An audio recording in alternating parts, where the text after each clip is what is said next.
Hey everybody, today's gonna be a short update for the Magicka Necromancer DPS um, build for this patch. There's a couple nice options which I found really cool because Necros can be awesome support classes. They can also be really good DPS classes without the support sets. So depending on your group and what your group is running and which sets are available, you've got a couple choices for the builds, which just makes it more fun to play than wearing the same stuff over and over and over again. Alright, so let's pop potion. Look at the character sheet. We're at about 34k max magicka, almost 17k max health, 10k max stamina. Mag recovery is pretty good with almost 1300. And then our spell critical is 62% and our spell damage is 2689, but that will go up with the sets that we're using and the glyphs that are on our weapons, so don't worry about that. 64 points into magicka and the Shadow Mundus Stone for increased critical damage. Alright, let's get straight into the skills. As always, I've just made one little change here.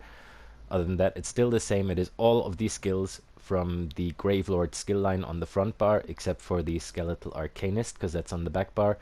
And then we have a shield on the front bar, because in actual content, sometimes you might have to shield up. If your trials group that you're running with is good enough, and you can really rely on your healers, and you know that you're not going to have to shield, which I wouldn't advise you to, but obviously you can put another skill there then, instead of that shield. Okay, let's quickly go over what all these skills do.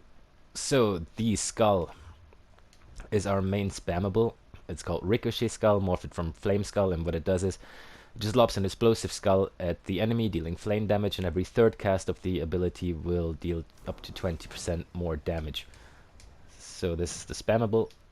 Just cast the skull, and then the third cast with both hands will do increased damage. Next up, the shield from the light armor skill line, Harness Magicka. Obviously this is your damage shield, will absorb up to 8376 damage for 6 seconds.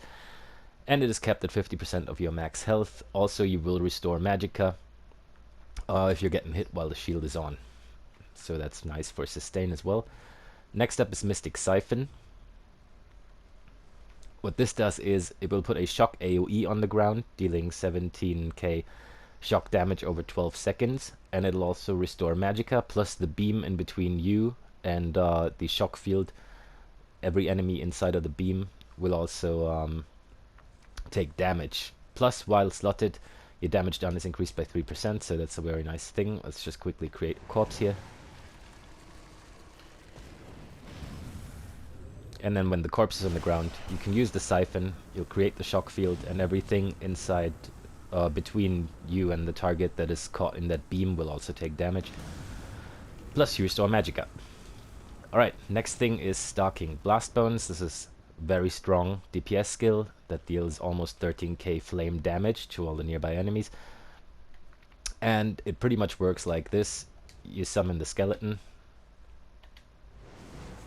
and it's gonna jump and attack the target and explode.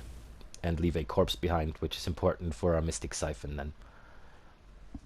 So, about the Blast Bones, sometimes they can be a little bit buggy. Just, it's gotten a little bit better with the last patches in my opinion. But eventually they'll just stand there and not attack the target. You're just going to have to hope that Zos is going to really fix this someday in actual content when you're playing. Also, the distance that the skeleton runs towards the target will increase the damage as well. But that doesn't mean that you have to be completely ranged. That's just a nice bonus in case the skeleton has to run around for a while. Next thing is the Unnerving Boneyard. I prefer this morph because it really helps with burning down ad groups faster, since it applies Major Breach and Fracture to all the enemies within the AoE field. It's got a 6-meter radius, and it will reduce everything that's inside of it, will have their spell and physical resistance reduced by 5k, that's the Major Breach and Fracture. Also, it deals frost damage over 10 seconds, and it can consume corpses on cast to deal 50% more damage. An ally standing in the graveyard can also activate the Grave Robber synergy, dealing another 12k frost damage in the area and healing for the damage done. So it just looks like this. It's a big AoE field dealing frost damage. People inside of it can activate a synergy, and all the enemies inside of it will have their spell and physical resistance reduced, which will lead to you and your group being able to kill ad pools a lot quicker. Next up is the ultimate, the famous Glacial Colossus.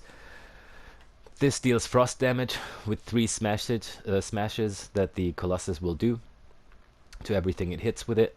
It will also stun the enemies with the final smash for 4 seconds, but most importantly, it will put major vulnerability to the enemies hit on it for 8 seconds, increasing their damage taken by 30%, so a huge damage boost. I know that they're going to change that with the next patch, but as of now, it is still one of the strongest ultimates in the game because of that major vulnerability, causing them to take 30% more damage from all your players in your team, all sources. So, and it'll probably still be a very strong ultimate after the next patch, but we'll see. It's just all on PTS at the moment still. So yeah, that's your front bar. Full on damage, all of the Gravelord skills except for the Skeletal Arcanist and the shield. And on the back bar then we have the Skeletal Arcanist. This is just a little skeleton mage that you can summon, and it will deal shock damage to the targets that you're attacking at the moment. It also creates a corpse on death, and yeah, it lasts for about 16 seconds, which is why I put it on the back bar, because you can alternate it nicely with Barbed Trap, which is the first skill on the back bar. This comes from the Fighter's Guild skill line, and the reason we're using this is it puts a trap on the ground dealing physical damage, but most importantly it grants minor force to you, increasing your critical damage by 10%, so that is the buff we want to get out of this, and it lasts for 18 seconds. So it can nicely be alternated on the back bar with the Arcanist. Next up is Mystic Siphon again. We're not actually using this on the back bar, we're using it on the front bar, but we have it on both bars because of while slotted your damage done is increased by 3%, and why not grab that buff? We don't really need to put anything else there.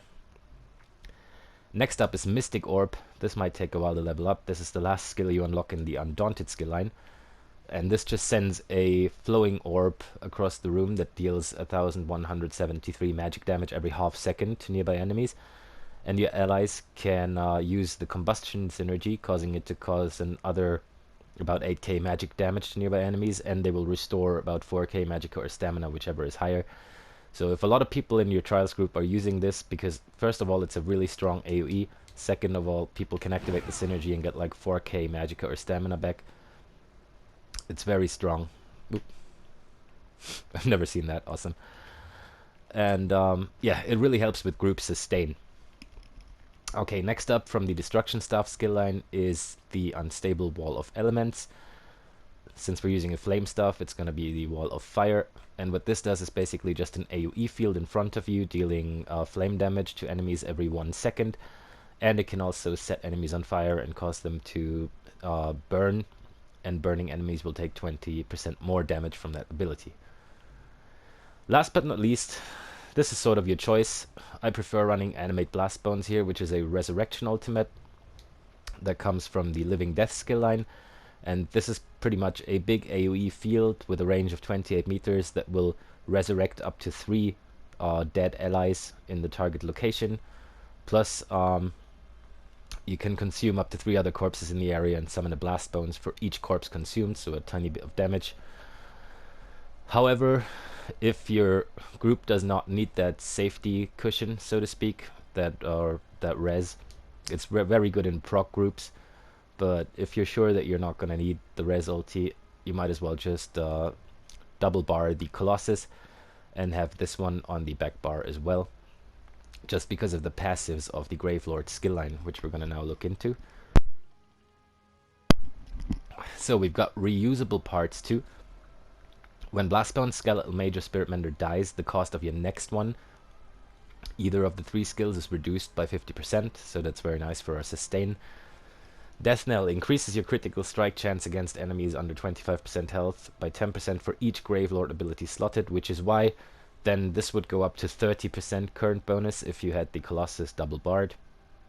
On the front bar, we've even got 50% because we're pretty much using all of the skills except for 1 on the front bar. While a Gravelord ability is active, your spell and physical penetration are increased by 1500, so that's very nice as well. Extra pen.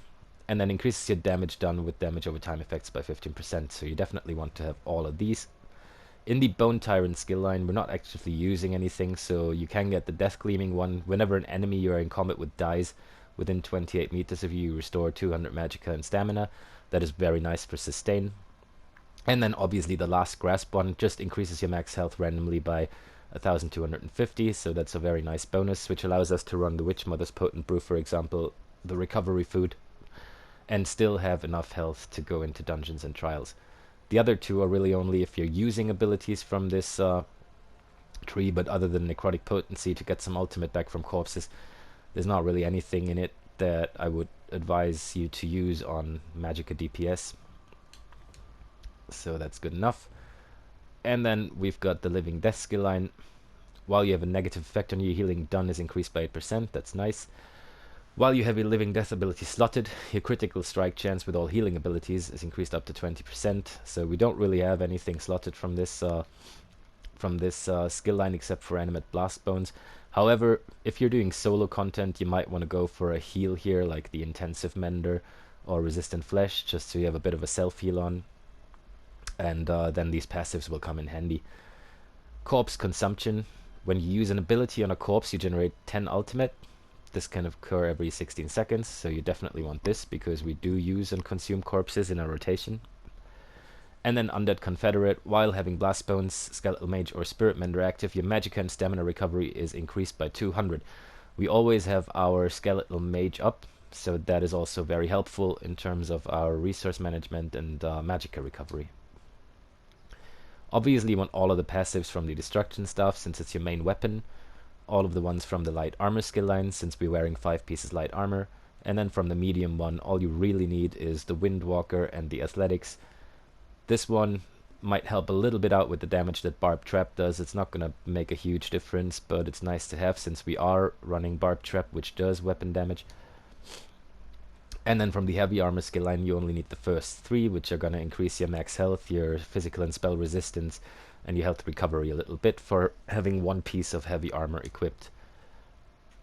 We don't need Soul Magic. In the Fighter's Guild, technically, we only use Intimidating Presence and Banish the Wicked, so we generate 9 ultimate when we kill an Undead, Daedra, or Werewolf. The other 2 are quite nice, but it's only going to give us 3% towards our Barb Trap, so it's not necessary to have that. However, you do want the cost of the Barb Trap to be reduced by 15%, and the ultimate regeneration in here.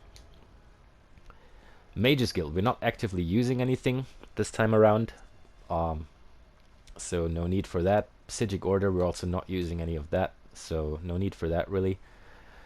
And Undaunted, you definitely want the passives from here, just so you restore 4% more of your max health, magic, and stamina when you activate a synergy, and generally your max health, stamina, and magicka are increased by 6%.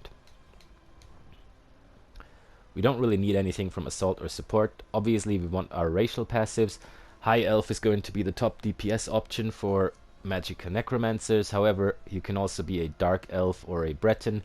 Dark Elf is only a little bit behind in damage. Breton is a little bit further behind in damage because they don't really get any spell damage bonuses.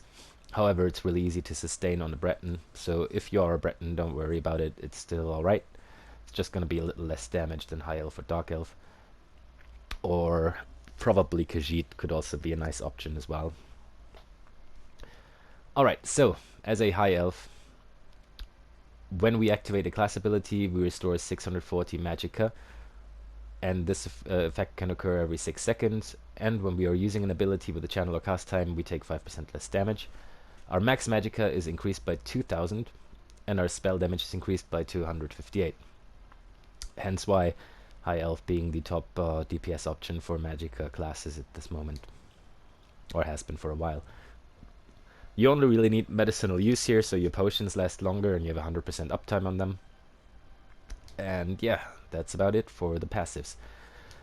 So, let's look into the gear options. There's several options this patch around. As I said before, we'll start out with what I consider to be the probably most used one at this moment, and that would be the Master Architect, Inferno Stuff, and Jewelry. This comes from Halls of Fabrication, which is a trial in Vardenfell. And why we are running this is because it adds Max Magicka. It gives us Minor Slayer, increasing the damage done to Dungeon Trial and Arena monsters. It gives us spell damage, and most importantly here, when you use an ultimate ability, you and the closest 5 group members within 28 meters gain Major Slayer for 1 second per 14 ultimate spent, increasing your damage done to Dungeon Trial and Arena monsters by 15%. So this is a really nice group buff. You and 5 other members of the group will get Major Slayer, and the point being, for 1 second per 14 ultimate spent, the Colossus is quite an expensive ultimate. It costs 225 ultimate. So use the Colossus on the same bar, on the front bar where your Master Architect staff is, to give people that buff, and you will be spending enough ultimate to get a good uptime on it then. So this is quite a nice group of settings. I just want to make this clear. You give people Major Slayer, and also at the same time, while using the Colossus, where's my skills here, you also put Major Vulnerability on the target. So you increase the target's damage taken by 30%, and you boost all of your group members, or 5 of your group members and yourselves, damage done by 15%. So the Colossus is, if used correctly, and if you have 2 or 3 Necros in the group that can alternate them and have the Master Architect Inferno stuff, will be a huge damage boost to your group. I know that the Colossus and that stuff is changing the next patch, but it's probably still going to be the best bet for Magicka Necromancers at the moment, for trial groups anyway. On the back bar, we're having the Maelstrom's Inferno stuff and infused with a weapon and spell damage enchant. This one is precise with flame damage enchant, by the way.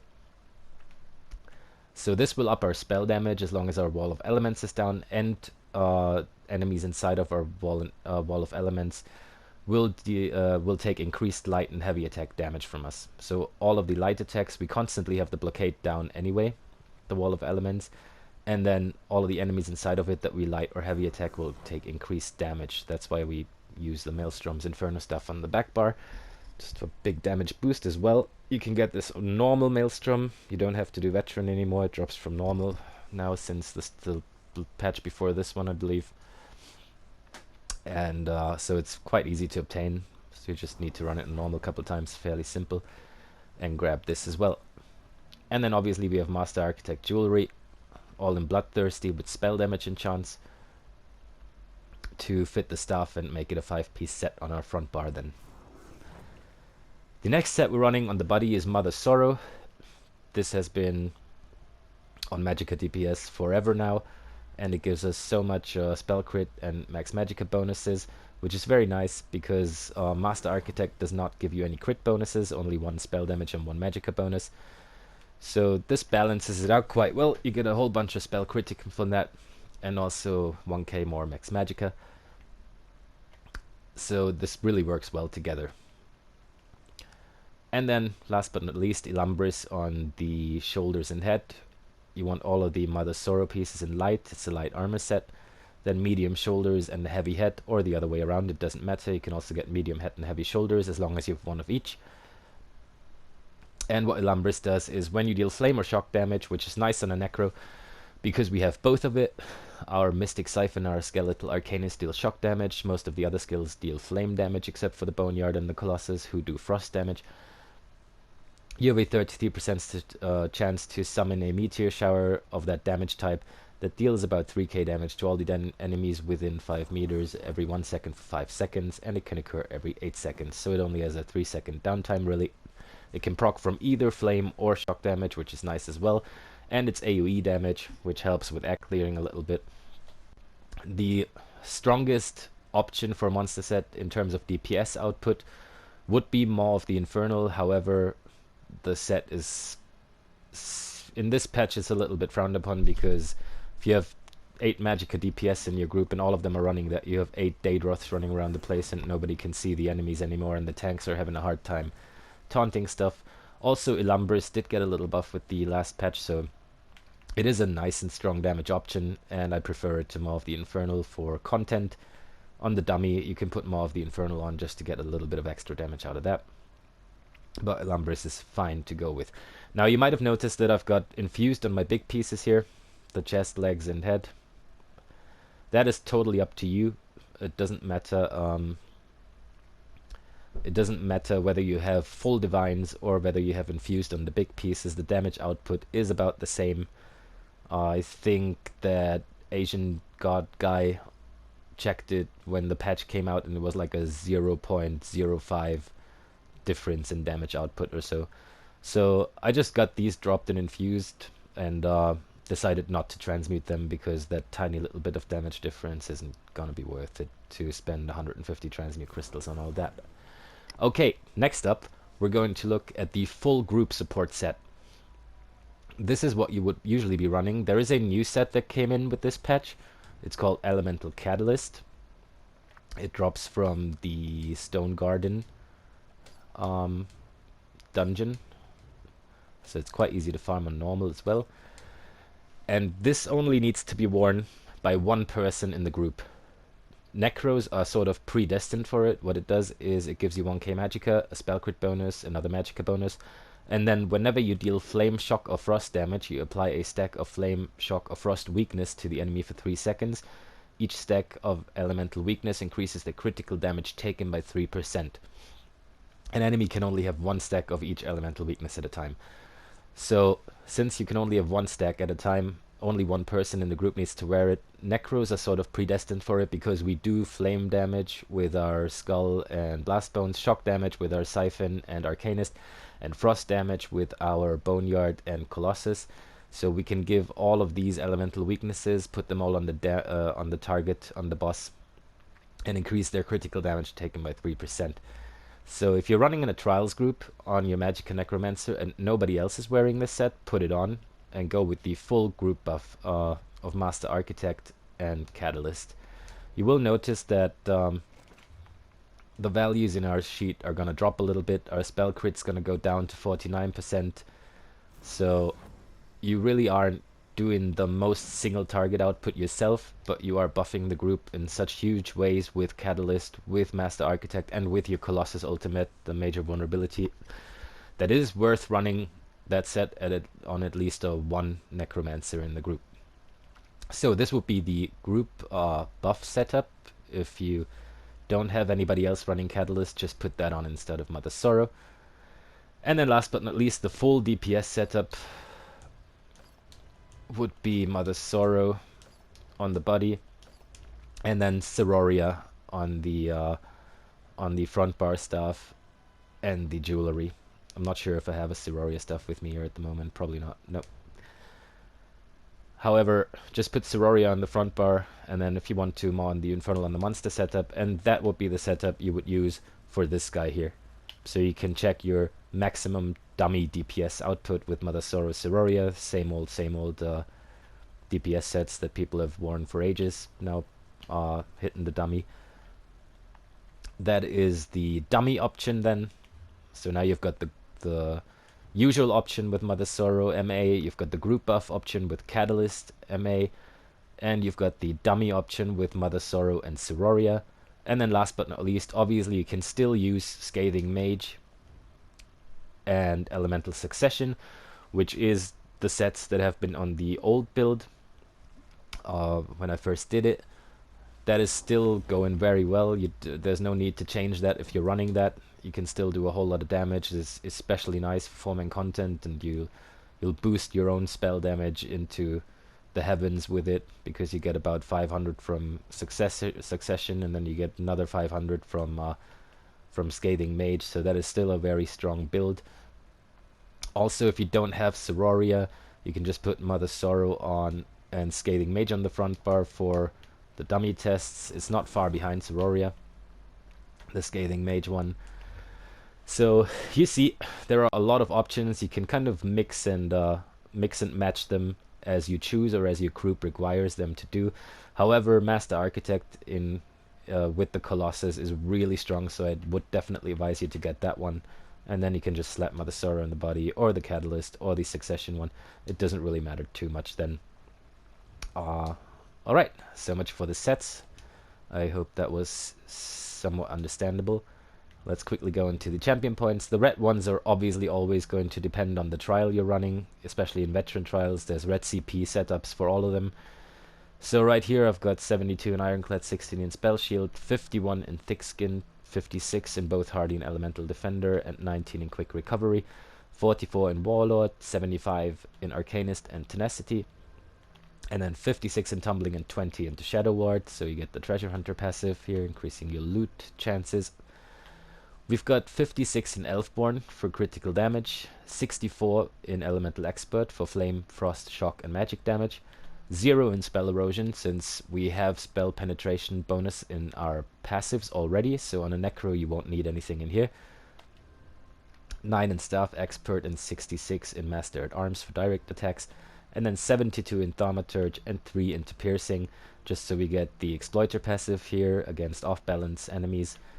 And since we are using the Barb Trap, we'll put 3 in here. It's gonna make a tiny little difference, but this is good for the Barb Trap, and the points wouldn't make any sense in here anyway, since we wouldn't reach 24% and only full numbers count in the champion points. Alright, so much for that. That was the setup. Quickly show you the rotation. What you want to do is alternate Trap and Archer on the back bar. So you just pre-buff your Archer, have him up. And then the back bar rotation is Orb, Light Attack, Trap, Light Attack, Wall, Swap. And the front bar is Blast Bones and 2 skills. So Blast Bones, Skull, Siphon, Blast Bones, Skull, Boneyard, Blast Bones, Swap. So 3 Blast Bones and always 2 skills in between of it. It's important that you do the Skull first, because your Blast Bones thingy might take a while to die, so you can't siphon it right away because it's gonna spawn and jump and explode, and then you can siphon it, so do the Skull in between. Use your Colossus for a Skull whenever it's ready. So if the Colossus was ready, your front bar would be Blast Bones, Skull, Siphon, Blast Bones, Colossus, Boneyard, Blast Bones. If you're going faster than this, you can obviously swap out the Boneyard and the Siphon, because sometimes the Blast Bones lag a little bit, so it's probably safer to go Blast Bones, Skull, Boneyard, Blast Bones, Skull, Siphon, because now you're sure you've got something up there to siphon. Otherwise the skeleton might not have exploded first, but you get the gist. So it's Blast Bones, 2 skills, Blast Bones, 2 skills, Blast Bones.